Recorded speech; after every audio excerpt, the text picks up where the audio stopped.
পরের মাসে যাচ্ছি আমরা পুরী, তাই ভাবলাম ওখানে গিয়ে একটা লাল সাদা পাড়ের শাড়ি পরবো। তাই এই শাড়িটা ছিল আমার প্রি ওয়েডিংয়ের শাড়ি, এটা পুরো প্লেন সাদা ছিল। তাই ভাবলাম শাড়ি আবার কেন কিনবো, শাড়ি তো সেরকমভাবে পরা হয় না, তাই এটাকে একটু ডিজাইন করি। তো ইন্টারনেট দেখে এইরকমভাবে এই আলুর ওপর যে ব্লক প্রিন্ট করা হয়, ভাবলাম এইরকমভাবেই করি। তো আলুটাকে সেই রকমভাবেই একটা পছন্দ মতো শেপে কেটে নিয়েছিলাম। কেটে নিয়ে ভালো করে আলুর ওপর মানে লালটা লাগিয়ে ওপরে এইরকমভাবে শাড়ির ওপর দিয়ে ঠিক মতো দিয়ে একটু হালকা প্রেস করতে হবে।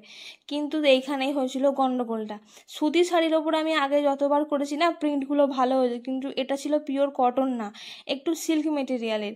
তাই ওই যে আলুর যে চাপলাম না জিনিসটা, ওটা একটু স্প্রেড হয়ে গেছিলো মাঝখানে। এই 4টে ফুল যে প্রথম যে ফুলগুলো করেছিলাম, ওগুলো স্প্রেড হয়ে গিয়ে দেখলাম পুরো একটু ভর্তি হয়ে গেছিলো।